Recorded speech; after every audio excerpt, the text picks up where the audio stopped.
चलिए, सोसाइटी में हम एक कदम और आगे बढ़ेंगे। हम आपको इंट्रोड्यूसिंग सोशलॉजी नाम की किताब 11th एनसीईआरटी के सेकेंड चैप्टर की ओर लेकर के जा रहे थे।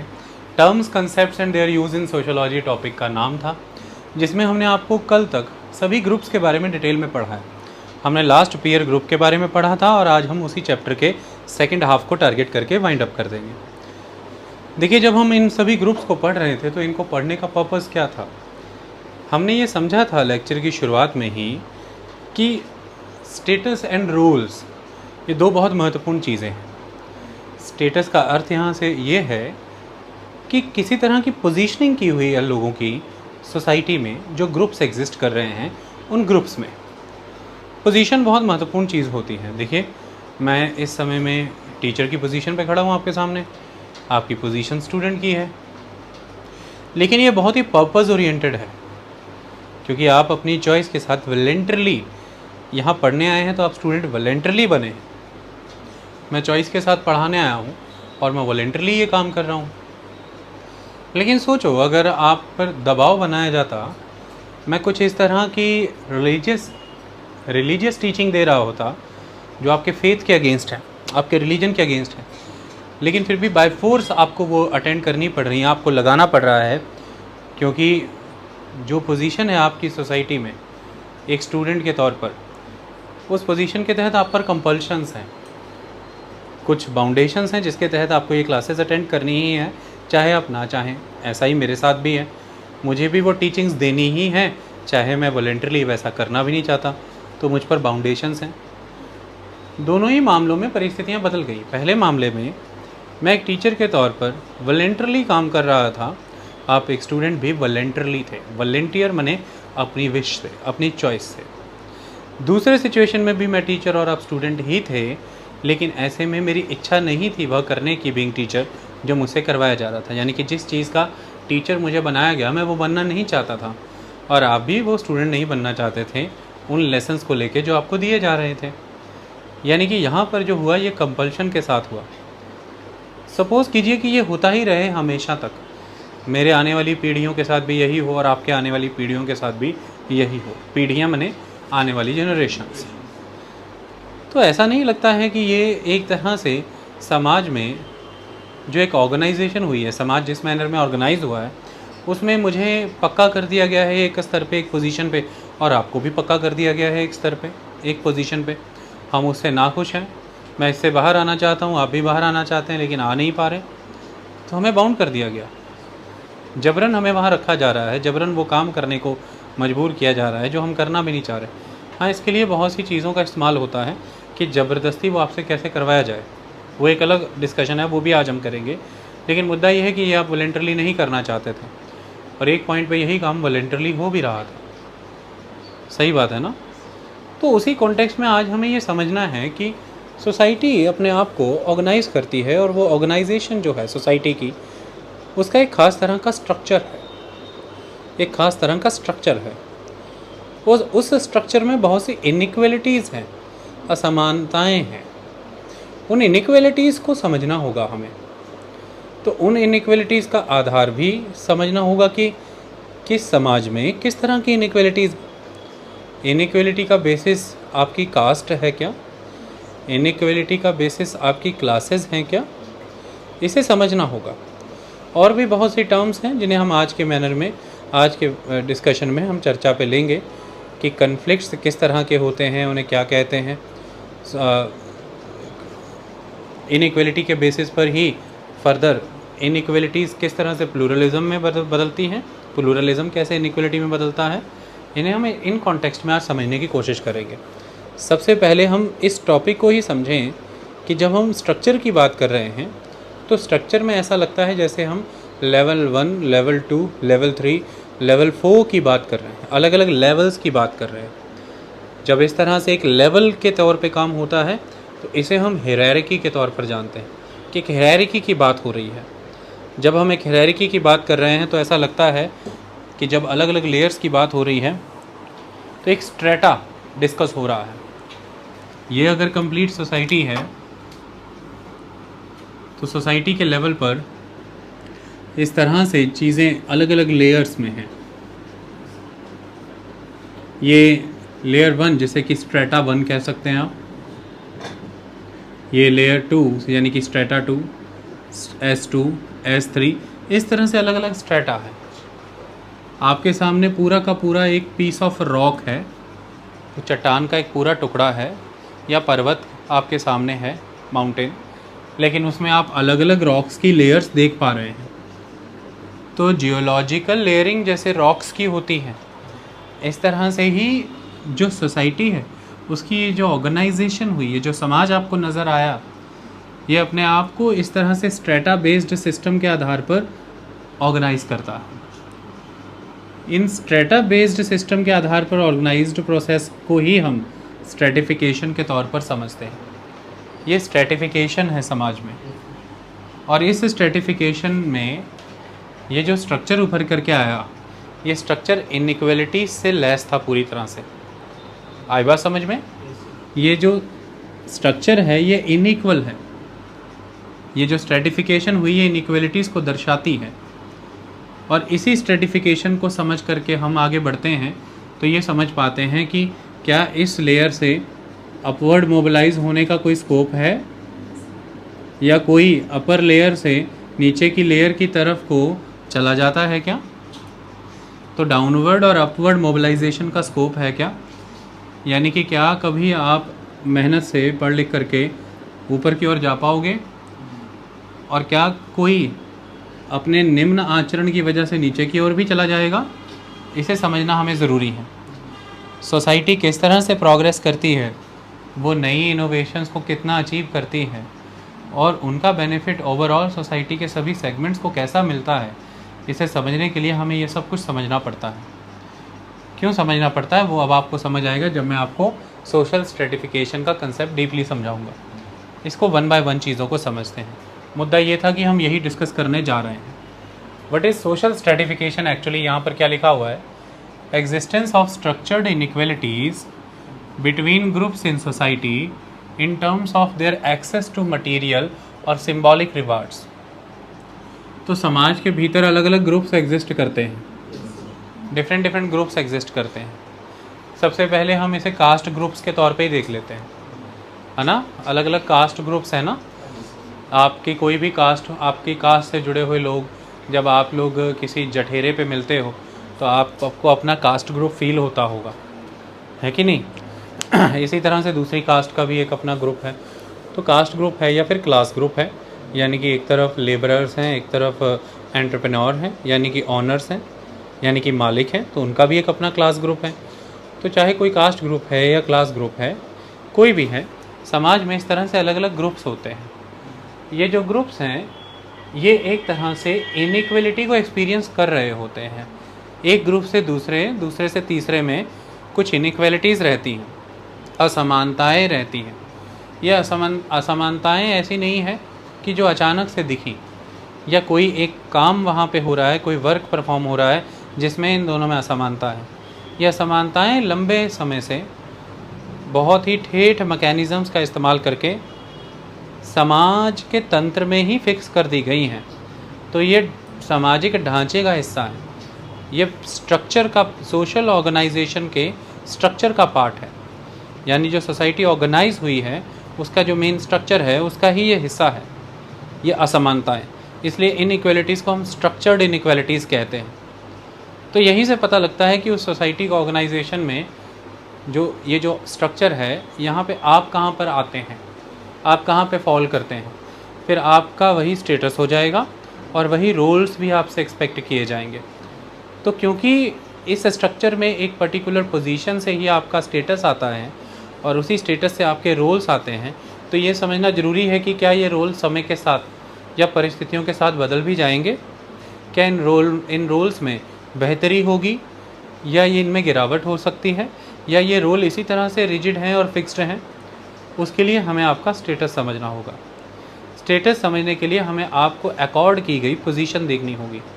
उस पोजीशन के लिए हमें देखना होगा कि वो पोजीशन इस पूरे के पूरे स्ट्रक्चर में कहाँ पर है, और जहाँ पर भी आप पोजीशन हैं उसकी असेसमेंट करते हुए ये पता चलेगा कि ये पोजीशन आपको इनइक्वल टेंडेंसी के साथ दी गई है, मतलब बाकियों के मुकाबले आप असमान खड़े हैं कुछ मामलों में, वो क्या है, रिसोर्सेज पे आपकी एक्सेसिबिलिटी, सोसाइटी में आपकी एक्सेप्टेबिलिटी।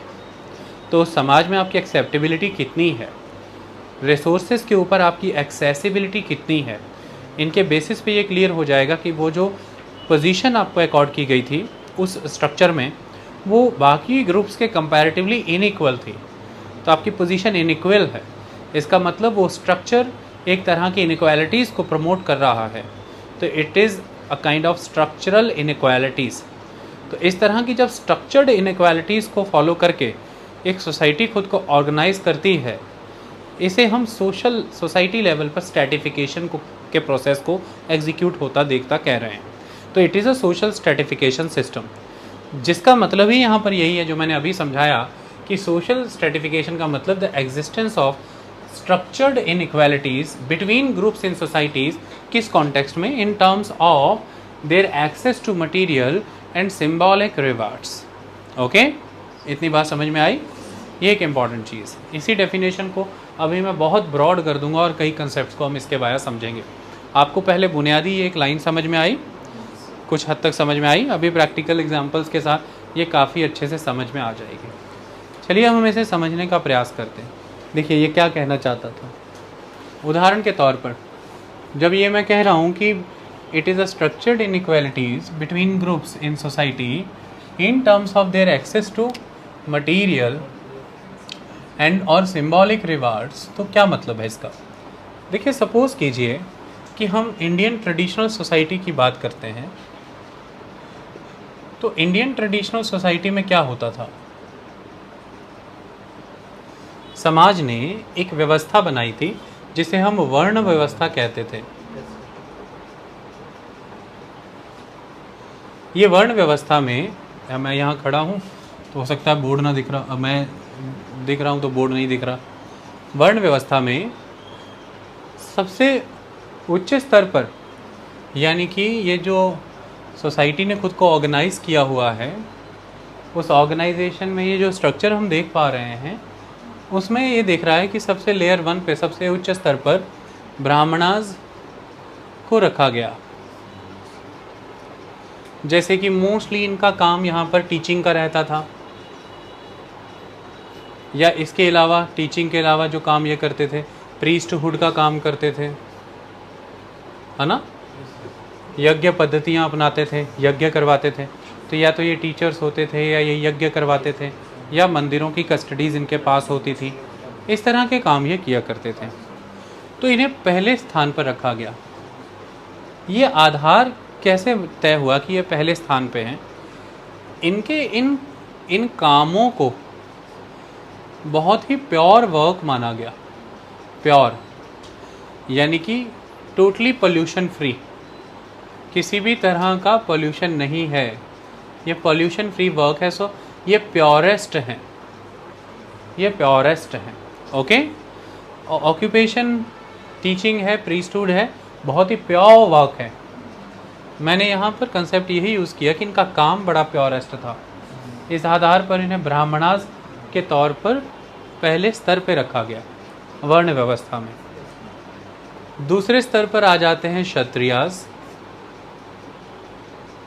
क्षत्रियास ये मोस्टली रूलर्स हुआ करते थे, यानी कि किंग्स, एम्पायरर्स, और दूसरी तरफ ये सोल्जर्स भी हुआ करते थे।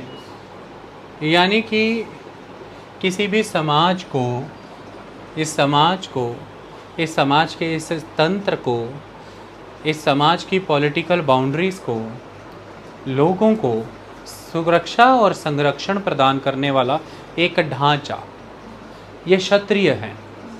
तो इनका काम भी वही है, या ये पोषक हैं, रूलर के तौर पर आपका पोषण करते हैं, ये आपकी पॉलिटिकल बाउंड्रीज़ को प्रोटेक्ट करते हैं एक सेना की तरह, सेनापति की तरह, सेना नायक की तरह। और ये वो जो ऑर्डर है सोसाइटी का, जिसे आप लॉ एंड ऑर्डर कह रहे हैं, उसे प्रोटेक्ट कर रहे हैं, इस ढांचे को प्रोटेक्ट कर रहे हैं। ब्राह्मणास इन्हें गाइड करते हैं कि कैसे प्रोटेक्ट करना है, ऑर्डर वायलेट नहीं होना चाहिए। ये क्षत्रियास हैं, तो इन्हें सेकंड लेयर पे रखा गया है। तीसरे लेयर पे वैश्यास आ जाते हैं, the trading and the commercial community. ये व्यापार वाणिज्य करते हैं, तो दे आर वैश्यास, इनका काम ट्रेड एंड कॉमर्स है।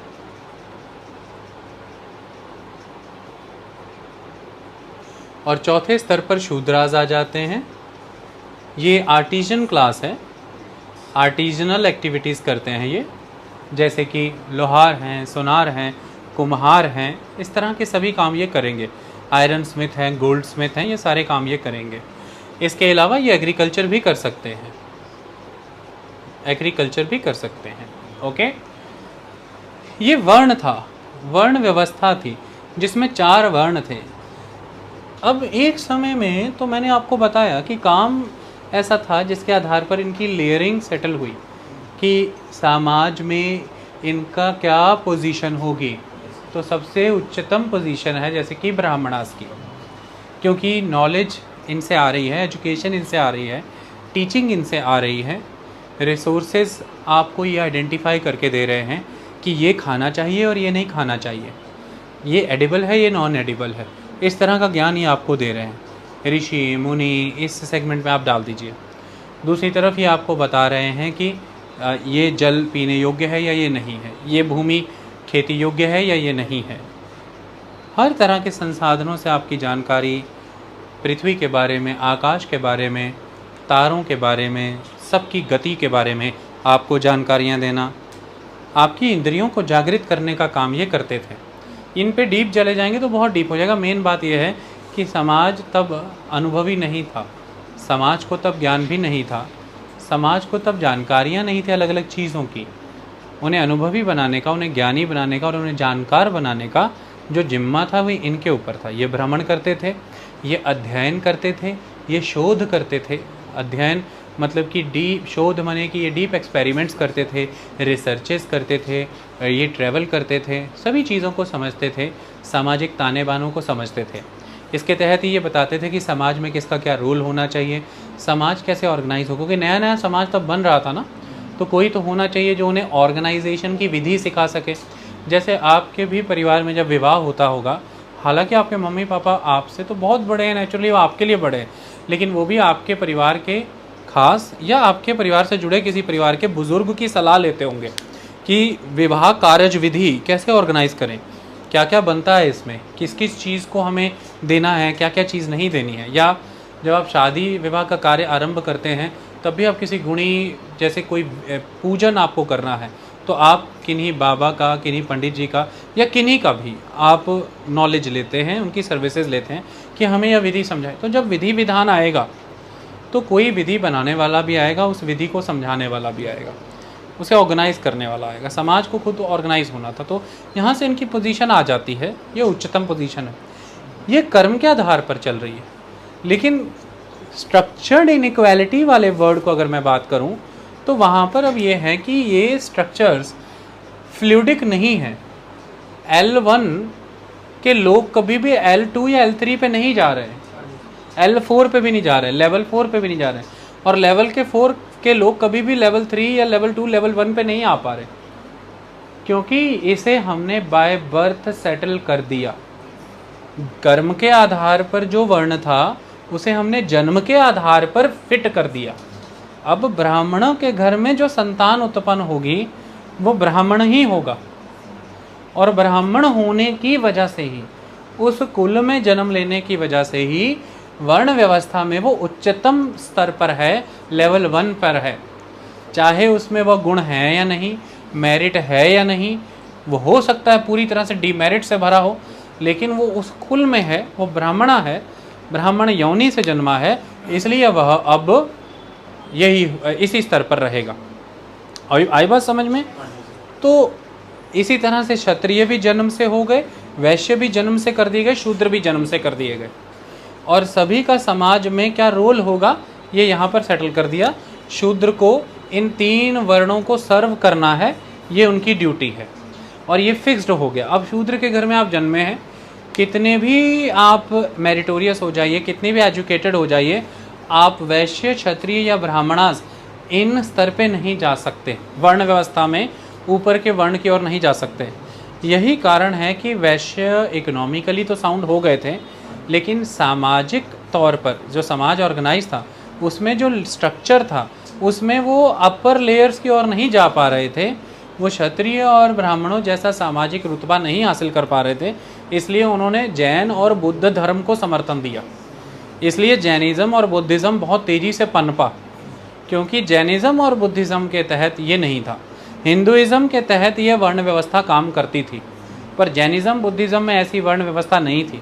इसलिए आप जब जैन हो जाते थे या बुद्ध हो जाते थे, तो फिर आपके उस जैन और बुद्ध धर्म के तहत जो समाज आएगा, अब उसमें आपके ऊपर कोई क्षत्रिय ब्राह्मण जैसा कोई डोमिनेटिंग और सेगमेंट नहीं है।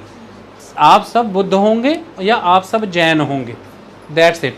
और वहाँ पर आपका डोमिनेंस आपकी हो सकता है इकोनॉमिक पोजीशन से ज़्यादा एक्सप्रेस हो, और इकोनॉमिकली तो आप स्ट्रांग हो ही गए थे। तो अगर आप ज़्यादा पैसे वाले हैं और जैनीय हैं, तो जैनियों के बीच ही ज़्यादा समृद्ध हैं, तो आपकी पोजीशन ज़्यादा स्ट्रांग हो जाएगी। बुद्धों में भी यही होने लगा। वो जो समाज वाला पोजीशन थी उसको आपने डिनाई कर दिया। तो बुद्धिज़्म जैनिज़्म को अल्टीमेट पॉपुलेशन सपोर्ट इसलिए भी मिला क्योंकि वैश्यास पैसे कमा लेने के बाद भी, क्षत्रिय और ब्राह्मणों से रिच होने के बाद भी सोसाइटी लेवल पर लेवल 3 से अबव नहीं जा पा रहे थे, क्योंकि वो ये कहते थे कि ये जो स्ट्रक्चर है सोसाइटी का, ये इनइक्वालिटीज़ से लेस्ड है, और ये इनइक्वालिटीज़ कभी भी ख़त्म नहीं होंगी, ये असमानताएं कभी ख़त्म नहीं होंगी। उसका कारण ये स्ट्रक्चर फिक्स्ड है, ये लेयरिंग फिक्स है, ये स्ट्रेटा फिक्स किया हुआ है तुमने। तो इसका एक ही तरीका है, इस स्ट्रेटा को ब्रेक करके इससे बाहर निकल जाओ। तो वो इस स्ट्रेटा को ब्रेक करके इससे बाहर निकल गए और उन्होंने बुद्धिज़्म अपना लिया। धर्म परिवर्तन, प्रोसेलिटाइजेशन हो गया, और उन्होंने इस ढांचे को ही त्याग दिया। कहते हम नए में जा रहे हैं। आई बात समझ में? तो कुल मिलाकर के जब आपको बाय बर्थ ही सोसाइटी के अलग अलग पोजीशंस पर फिक्स कर दिया जाए, और वो पोजीशंस अब हमेशा फिक्स रहेंगी, आप कैसे भी परफॉर्म करें ये मैटर नहीं करता, आप में कितनी भी नॉलेज है या आपने कितना भी हार्डवर्क किया है ये मैटर नहीं करता, आप उसी पोजीशन पर रहेंगे। ये स्ट्रक्चर एक रिजिड और फिक्स्ड स्ट्रक्चर है। इसके तहत जो दी गई इनइक्वालिटीज़ हैं वो स्ट्रक्चर्ड इनइक्वालिटीज़ हैं, जिसमें कुछ भी फ्लैक्सिबिलिटी या मूवमेंट नहीं है। इस तरह से ऑर्गेनाइज्ड जो एक समाज है, ये समाज के संदर्भ में यहाँ बात हो रही है कि ये सोशल स्ट्रैटिफिकेशन है, क्योंकि इस एक ही चीज़ से सब कुछ सिद्ध हो गया। अब इसके तहत ब्राह्मणास, वैश्यास, शूद्रास की एक पोजीशन है, और वो है पोजीशन 4, P4। पोजीशन 4 इसलिए है क्योंकि वो लेवल 4 पे खड़े हैं, L4 पे, और इस पोजीशन 4 की वजह से ही उनका एक स्टेटस आता है। स्टेटस क्या है? They are Shudras, that is the status. और इसकी वजह से उनका बिहेवियर और रोल डिटरमिन होगा, और वो रोल उनका ये है कि वो या आर्टिजन हो सकते हैं या एग्रीकल्चरिस्ट, कभी भी लाइफ में टीचिंग या प्रीस्टहुड के काम में नहीं आएंगे, कभी भी रूलर या सोल्जर नहीं बनेंगे, कभी भी वो ट्रेड कॉमर्स नहीं, वो रोल प्ले करेंगे आर्टिजनल, एग्रीकल्चर, और उन्हें बाकी 3 वर्गों को सर्व करना है। इसलिए आप देखें कि जब हम एंशिएंट हिस्ट्री पढ़ते हैं, इतिहास में जाएं, ऐसा हुआ है कई बार कि कुछ शासक वैश्य भी हैं, कुछ शासक वैश्य भी हैं, लेकिन फिर जो उनके प्रीस्ट थे और जो उस समय के सोसाइटी के डोमिनेंट ब्राह्मणास थे, उन्होंने देखा कि वैसे सामाजिक व्यवस्था ही ध्वंस हो जाएगी कि एक वैश्य शासक कैसे बन गया और हम उसके राज्य में हैं और उसको समर्थन कर रहे हैं, हाउ इट इज़ पॉसिबल। तो बेहतर है इसे ही वैश्य से क्षत्रिय सिद्ध कर दो। तो बहुत से राजाओं का आप देखें जो क्लैन है वो क्लियर नहीं होता, बहुत मुश्किल है, क्योंकि कुछ ग्रंथ उसे कुछ बता रहे हैं, कुछ ग्रंथ कुछ बता रहे हैं, बहुत मेहनत करके उसे प्रूव किया जा रहा है कि ये क्षत्रिय हैं। यहीं से एक कंसेप्ट आता है कि तीसरे स्तर पर आते हैं जब हम वैश्य की, तो खत्री आते हैं, खत्री। तो आप देखेंगे एक समय के बाद खत्रियों के कॉन्टेक्स्ट में ये हुआ कि खत्रिय भी खुद को क्षत्रिय कहने लगे, खत्रिय से क्षत्रिय शब्द हो गया, क्योंकि वो एक ऐसा दौर था प्राचीन भारत का जब खत्री समाज के लोग शासक बन रहे थे। जैसे कि गुप्ता डायनेस्टी के गुप्ताज, अब गुप्ताज आज की डेट में देखेंगे तो आपको खत्री नज़र आएंगे, गुप्ताज, अग्रवाल, ये सब आप देखेंगे, महाजन, तो वो एक तरह से वैश्य हैं, लेकिन अब शासक का रोल प्ले कर रहे हैं क्योंकि उनका मेरिटोरियस कैरेक्टर था। तो व्यवस्था ऐसी कर दी गई कि ऐसा सेटअप बना दिया गया कि उनकी लीनियज को किसी गॉड से जोड़ के क्षत्रिय शब्द से क्षत्रिय हो गया, तो वो फिर क्षत्रिय हो गए और वो लेजिटिमेटली रूल करने लगे।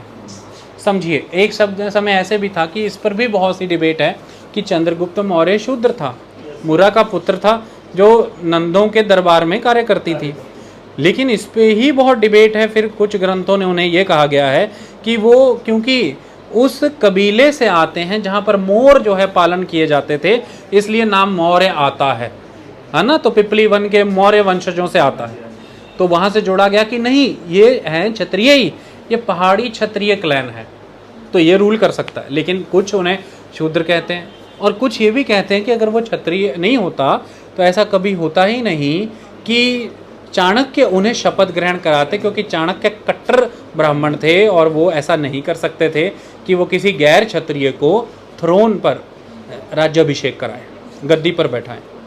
तो एक बहुत बड़ा क्वेश्चन और डिबेट इसी बात पे चल रही है मौर्य चैप्टर में कि मौर्यस कौन थे, और उसमें प्रमाण करने की कोशिश की जा रही है कि नहीं क्षत्रिय थे। आपने एंशिएंट हिस्ट्री में ये जद्दोजहद हमेशा देखी होगी कि ऐसा क्यों।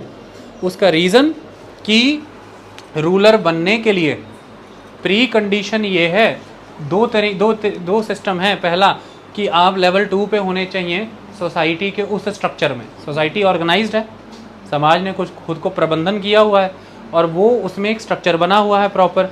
जैसे यहाँ पर इंस्टीट्यूट है, तो ये जो पूरा का पूरा बिल्डिंग है, ये बिल्डिंग ऑर्गेनाइज्ड है अपने स्ट्रक्चर की वजह से। नीचे फर्स्ट ग्राउंड फ्लोर, फिर फर्स्ट फ्लोर और सेकंड फ्लोर, इस तरह से सिस्टम है। और सेकंड फ्लोर पर क्लासेस लगती हैं। अब सिस्टम को देखिए, समझिए, ऑब्जर्व करिए कि या तो आपको क्षत्रिय होना है, नहीं तो फिर क्षत्रिय बनाए जाएंगे आप प्रमाणित, क्योंकि एंड रिजल्ट यही है कि लेवल 2 वाला पर्सन क्षत्रिय ही शासक हो सकता है, क्योंकि जन्म के आधार पर कार्य फिक्स कर दिए गए हैं। इस तरह की सोसाइटी में इनइक्वालिटीज़ पूरी तरह से स्ट्रक्चर में सेट कर दी जाती हैं। जिन लोगों ने उस स्ट्रक्चर को ब्रेक करके क्षत्रिय ना होते हुए भी शासक बने, वो अपने पुरुषार्थ, अपने अपने बल, अपने बाहुबल से बने। ऐसे में समाज ने स्ट्रक्चर नहीं बदला, उसी को उठा करके लेवल 2 में फिट करने का प्रयास किया। उसकी डायनेस्टी को ट्रेस कर दिया कि ये डायनेस्टी ट्रेस करो, तो पीछे जाते जाते जाते जाते ये सबसे ज़्यादा मिडेवल पीरियड के दौरान जब राजपूत शासक आए, तो तब हुआ कि भाई ऋषि विश्वामित्र ने जो पर्वतों पर तपस्या की, अग्निकुंड से जो 8 राजपूत क्लैन निकले, पीछे जाते जाएं तो ये उस राजपूत क्लैन से होते हुए ये सूर्य का वंशज है, पीछे चले जाएं ये राम के वंशज है, पीछे चले जाएं ये चंद्र वंशज। तो इस तरह से वंशज दिखाए गए पीछे से, मतलब आपको देवताओं के वंशज के तौर पे दिखाने की कोशिश हुई है, आपकी लीनियज ट्रेस की गई है। क्योंकि ये जिसकी जितनी ज़्यादा लीनियज ट्रेस करने की कोशिश की गई होगी, समझ लीजिए कि उसका क्लैन संदिग्ध है, क्योंकि जिसका प्रमाणित है उसमें फिर कोशिश ही क्या करनी। और हमेशा कोशिशें कब की गई होंगी, जब वो डायनेस्टी बिगिनिंग में एग्जिस्टेंस में आई, तब कोशिश बहुत जोर लगा होगा। उसके बाद वाले तो फिर पता ही है, प्रमाणित है। आई बात समझ में। तो ये कहानी है कि आपके पास वो पदवी पर होने का एक लेजिटिमेट राइट सिर्फ इस वजह से नहीं आता कि आपका खुद का टैलेंट या मेरिट कितनी है, इस वजह से आता है कि आप अंततः जन्म के आधार पर समाज के ताने बाने में किस स्तर पर थे। आप शूद्र थे क्या, तो हाँ, आपने मौजूदा राजा को ख़त्म कर दिया, और वाकई सभी सैनिकों में आप सबसे बड़ा पुरुषार्थ रखते हैं, आपके जितना टैलेंट किसी में नहीं। तो बाय रूल तो ये दिख रहा है कि शासक आप ही बन सकते हैं, लेकिन आप अधिकारी नहीं हैं शासक बनने के, और अधिकारी नहीं हैं उस गद्दी के, तो आपको फिर अधिकारी सिद्ध किया जाएगा। तो इसलिए आपने देखा होगा प्राचीन भारत में हमेशा जो किंग हैं, अगर उनकी लीनियज क्लियरली इस्टेब्लिश नहीं होती, तो अलग अलग हिस्टोरियन उनकी लीनियज इस्टेब्लिश करते बताए जाते हैं। जैसे मैंने अभी समझाया, किसी कारण से अगर आप क्षत्रिय नहीं भी हैं बाय लीनियज, और आप वैश्य हैं या ब्राह्मणा हैं या कुछ भी शूद्र हैं, और आप शासक बनने के योग्य हैं, तो फिर आपकी लीनियज को सेटल किया जाएगा और आपको क्षत्रिय सिद्ध किया जाएगा, क्योंकि इसे वायलेट नहीं कर सकते आप, क्योंकि सोसाइटी इसी ही स्ट्रक्चर से ऑर्गेनाइज्ड हुई थी। अगर मैं स्ट्रक्चर को डिसमेंटल करता हूँ, सोसाइटी की ऑर्गेनाइजेशन ख़त्म हो जाएगी, और सोसाइटी ही अगर ऑर्गेनाइज नहीं रहेगी, तो वो जो किंगडम है वो एज अ पॉलिटिकल आइडेंटिटी ख़त्म हो जाएगी, क्योंकि किंगडम एक तरह का सोसाइटी ही है जिसने खुद को पॉलिटिकली ऑर्गेनाइज किया हुआ है। द स्टेट, तो जो राज्य है, द स्टेट, द किंगडम, वो भी ख़त्म हो जाएगा, कोलैप्स हो जाएगा अगर सोसाइटी की ऑर्गेनाइजेशन ख़त्म हो गई। और अगर वो ऑर्गेनाइजेशन ही वो ऑर्गेनाइजेशन खड़ी है स्ट्रक्चर पे, स्ट्रक्चर जो है बहुत ही फिक्स्ड था, रिजिड था, इसलिए राजा भी अपना लीनियज इस तरह से डिलीनेट होने देता था, डिमार्केट होने देता था कि हाँ, क्योंकि अगर सोसाइटी ऑर्गेनाइज रहेगी तो ही स्टेट होगा, राज्य होगा, राज्य होगा तो मैं राजा होऊंगा, राज्य नहीं तो राजा कहेगा। और इसी तरह से समाज ऑर्गेनाइज्ड रहे, हमेशा राज्य के रूप में आगे प्रगति करता रहे, समाज में कभी भी बिखराव ना आए। ब्राह्मणा तो ये तर्क दे करके इस तरह से लीनिएज ट्रेस कराते थे। तो ये प्रयास होते रहे हैं, आप देखते रहें, समय आगे बढ़ा और आपने देखा मिडेवल पीरियड के दौरान बड़े पैमाने पर नॉर्थ का रिलीजन आइडियोलॉजीज़ दक्षिण की ओर जाने लगी। तो तब देखें बहुत से शासक ऐसे हैं जिनकी लीनिएज ट्रेस कर पाना नामुमकिन सा था, वो क्योंकि वो उस समय के आदिवासी समाज से बिलोंग करते थे। तो उस समय में भी खास प्रक्रिया अपनाई गई। अब आप किसी की लीनिएज को बैक टू बैक जा करके ट्रेस नहीं कर सकते हैं, तो क्या कर सकते हैं? सूर्य है, चंद्र है, ये फिक्स है, आपको पता है। इसी तरह से कंसेप्ट है राम का, शिव का, वो फिक्स्ड है। तो आप किसी की लीनिएज को जब पीछे की ओर जाके ट्रेस नहीं कर सकते, उन्हें परमानेंट चीज़ों से ट्रेस कर दें। तो राम से लीनिएज क्लियर कर दें, राम परमानेंट है। ये कैसे? तो यहाँ पर थ्योरी अवतरण की आ जाएगी, इनकारनेशन, कि आपका अवतरण हो गया पृथ्वी पर, और ये सिद्ध भी करना पड़ेगा।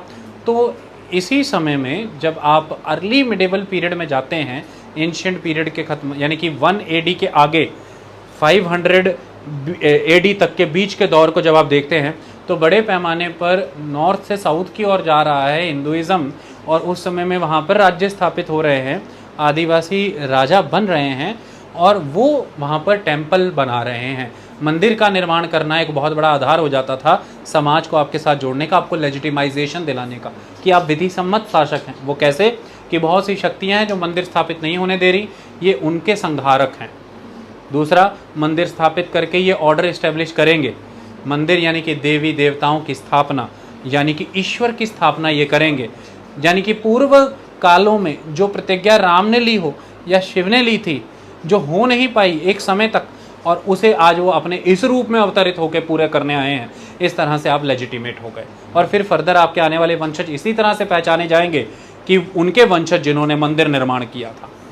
आई बात समझ में? जैसे बाहुबली का इंट्रोडक्शन, कि भयभीत था संसार जिससे, उस कालकय के संहारक बाहुबली। आप सेटल हो गए, खुश हो गए, क्योंकि कालकय की स्टोरी सबने सुनी थी और ये उसके संहारक है, बस। ओके, इसी तरह से भयभीत समाज जिन शक्तियों से उनका संहार करके मंदिर स्थापना की, जिससे ये समाज बना, ये समाज निर्माण करता है, तो ये आगे आ गए। इस तरह से आपकी लीनिएज महत्वपूर्ण हो जाती है, क्योंकि सोसाइटी ऑर्गेनाइज्ड है, वहाँ पर एक स्ट्रक्चर है, और ये स्ट्रक्चर को जब हम स्टडी कर रहे हैं तो हम स्टडी स्ट्रैटिफिकेशन के प्रोसेस को कर रहे हैं। और हम इसे क्यों स्टडी कर रहे हैं? एक सोशलॉजिस्ट के पॉइंट ऑफ व्यू से हमें सोसाइटी में व्याप्त, यानी कि सोसाइटी में प्रेजेंट इनइक्वालिटीज़ को टारगेट करना है, और वो यहाँ से खड़ी हो रही हैं जब ये रोल से आगे बढ़ के, वर्क से आगे बढ़ के जन्म के बेस पे फिक्स्ड हैं, बर्थ के बेस पे फिक्स्ड हैं, और उसकी वजह से ही आपको एक स्टेटस अकॉर्ड किया जा रहा है जो आपको वॉलंटरली एक्सेप्टेबल नहीं है।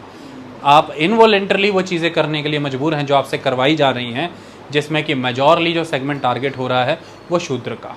अब इसमें ये वर्ण थे, वर्णों के बाहर एक सेगमेंट है दैट इज़ अवर्ण। अवर्ण यानी कि अनटचेबल्स। तो यहाँ पर अब हम बात करें तो इनके लिए शब्द पंचम इस्तेमाल होता है, 4 के आगे पंचमा।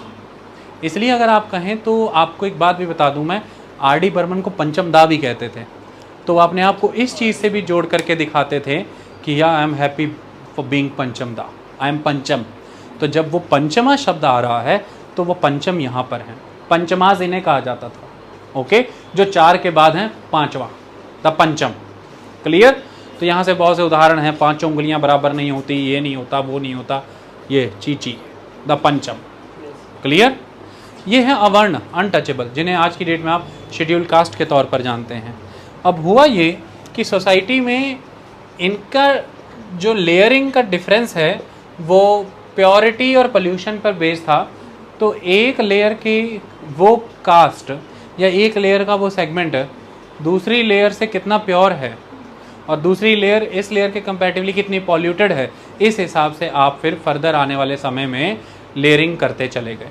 और इसमें ये पंचम यानी कि अवर्ण, यानी कि जिन्हें आप शेड्यूल कास्ट कह रहे हैं, इन्हें इस वर्ण सिस्टम से बाहर ही कर दिया, आउटकास्ट कर दिया, ये कह के कि ये सबसे इम्प्योर है, सबसे ज़्यादा पॉल्यूटेड प्रोफाइल इनकी है। ये चर्म से यानी कि मरे हुए जानवरों से, मरे हुए शरीरों से, मछलियों से गंध से, मल से डील करते हैं। सारा सीवरेज, सारा वेस्ट, ये इससे डील करते हैं। They are the most impure and they are the most low level segment of the society. आई बात समझ में? तो पंचमास क्लियर हो गए? क्यों पढ़ रहे हैं हम इसको? उसका कारण क्या है? This line is very important. Existence of structured inequalities between groups in society in terms of access to material। अब जिस लेयर में आप हैं वहाँ आप बाय बर्थ ही हो गए और फिक्स ही हो गया। अब अवर्ण के घर में जन्म हुआ, शेड्यूल कास्ट उस जमाने का, आज का इंग्लिश में वर्ड है, जन्म हुआ, तो इसके नुकसान क्या आपको हुए? बाय बर्थ आप वहाँ जन्म ले गए, आपने तो नहीं कोई कोशिश की थी, आपकी तो कोई गलती नहीं थी, आप जन्म ले गए। इनफैक्ट आप अपने माता पिता के घर जन्मे, आपका तो सौभाग्य है, तो अच्छी बात है। लेकिन अब प्रॉब्लम क्या थी? ये इनइक्वालिटीज़ ही बेसिस बनती थी कि मटेरियल पे किसका कितना एक्सेस होगा, मटेरियल पे किसका कितना एक्सेस होगा। तो ब्राह्मणास क्योंकि लेवल 1 पे थे, तो सभी ग्रंथ, वेद, पुराण, मंदिर, हर तरह की नॉलेज, हर तरह के इंस्टीट्यूशन पे इनका एक्सेस था। इसके लिए ये हमेशा एनलाइटेंड, अवेकन्ड, एजुकेटेड रहे, जिसकी वजह से जब हम अंग्रेज़ों का समय आया हमारे देश में, उस समय में जब वो नए कंसेप्ट, साइंस और नॉलेज लेकर के आए, मोस्टली होने ये लगा कि अंग्रेजी के ग्रंथ और किताबें हमारी लोकल लैंग्वेजेस में छपने लगी, ट्रांसलेट होने लगी, और जो लोकल नॉलेज है वो इंग्लिश में ट्रांसलेट होने लगी। तो जिसको शुरू से ही क्लासिकल संस्कृत या तमिल में नॉलेज मिली, फिर उन पर बेस्ड आगे जो रीजनल लैंग्वेजेस जन्मी, जिनको उनका ज्ञान रहा, तो जिनका शुरू से सोशल, सोसाइटी, फ़िलॉसफी, साइकोलॉजी, इन चीज़ों पर ज्ञान था, पकड़ थी, वो विदेशों से आई, पश्चिम सभ्यता से आए नए ज्ञान को, जो कि वैज्ञानिक ज्ञान है, उसे भी बहुत तीव्र गति से ले पाए, अपने अंदर एब्जॉर्ब कर पाए, और इसके बेसिस पर वो अंग्रेज़ों के समय में इस्टेब्लिश्ड इंस्टीट्यूशंस में इम्पॉर्टेंट पोजीशन से एक्वायर कर गए, ऑक्यूपार कर गए, वो बैरिस्टर बन गए, और भी बहुत सी चीज़ें वो स्थापित कर गए, तो वो ग्रो कर गए। लेकिन जिन्हें शुरू से ही अवर्ण होने की वजह से कभी इस तरह की चीज़ों पे एक्सेस नहीं, वो मंदिर नहीं जा सकते थे, वेद पुराण ग्रंथों का अध्ययन तो दूर की बात है, सुन भी नहीं सकते थे, पॉसिबल ही नहीं था। जिन्हें गांव की पेरिफेरी से बाहर रहना था, जिन्हें ज़मीन रखने का, खेती करने का अधिकार ही नहीं दिया गया, तो मटेरियल वेल्थ में तो वो कभी ऊपर ही नहीं होंगे। तो सामाजिक स्तर पर उन्हें किसी तरह की कोई सिंबॉलिक रिवार्ड, यानी कि उन्हें कोई टाइटल्स, उन्हें कोई पदवियाँ, उन्हें कोई सम्मानजनक नाम कभी नहीं दी जाएंगे, जो कि पहले होता था। आप कई तरह के टाइटल्स देते थे, पुरोहिता कह के पुकारते थे, आचार्य कह के पुकारते थे, इस तरह के बहुत सारे सिंबॉलिक रिवार्ड्स मिला करते थे, आप कवि कहलाए करते थे, बहुत उच्च स्तर पे भी जाते थे। ये सब कुछ भी नहीं मिला। ऐसे में पीढ़ी दर पीढ़ी ग्रो करने का चांस भी तो नहीं मिला। एक डर इस समाज को यह भी रह सकता था कि अगर इन पर कोई क्वेश्चन उठा दे कि भाई बाय बर्थ तो वो शूद्र है या बाय बर्थ वो पंचम है, लेकिन उसने मेहनत कर ली है, नॉलेज ले ली है, अब तो वो ग्रो कर रहा है, तुम करने दो, ये क्वेश्चन ही ना आए, इसके लिए व्यवस्था इतनी रिजिड रख दी कि जब आपने वो लेयर सेटल की है, उस लेयर के साथ ही आपने ये भी सेटल कर दिया कि एक्सेसिबिलिटी इनकी किस किस रिसोर्स पे रहेगी, ताकि आने वाली पीढ़ियाँ पेरेनली ही, वंशज आने वाले समय में पेरेनली उसी फील्ड में रह सकें जिस फील्ड में परिवार था, ताकि वो कभी आगे बढ़ ही ना सकें, क्योंकि उनके अंदर नॉलेज ही नहीं होगी तो फिर क्वेश्चन कभी आएगा ही नहीं। इसमें अगर आप देखें तो ये समाज पर ही एक अटैक करता हुआ एक सिस्टम आता है। महाभारत में आपने देखा द्रोण और एकलव्य के बीच का सिस्टम। अब एकलव्य को वो रिसोर्सेज एक्सेसिबल नहीं है ना, जंगलों में उसका जन्म हुआ, वो राजा बनने का अधिकारी नहीं है, तो उसे रिसोर्सेज एक्सेसिबल नहीं, लेकिन उसने मूर्ति से ही, द्रोण की मूर्ति से ही ज्ञान ले लिया। ऐसे में जब वो अपनी तीरंदाजी दिखाते हुए उस कुत्ते का मुंह तीरों से बंद कर देता है, जो कि अर्जुन नहीं कर पा रहा, इसको द्रोण देख करके चकित रह जाते हैं। तब द्रोण उससे गुरु दक्षिणा में अंगूठा मांगते हैं। हम इसे बहुत क्रिटिसाइज़ करते हैं, मैं नहीं करता, ये गलत है करना, क्योंकि वो हम पर ये दिखाया गया है कि अंततः समाज में क्या कुरीतियाँ थी। द्रोण जब उससे अंगूठा मांग रहे हैं, कारण यही है कि द्रोण ये जानते हैं कि इसके जो गुण हैं वो शासक बनने के, एक ये अच्छा योद्धा बन सकता है, लेकिन जो इस समय में स्ट्रक्चर है हमारी सोसाइटी का, वो इसे अलाउ नहीं करेगा कि ये शासक बने। ऐसे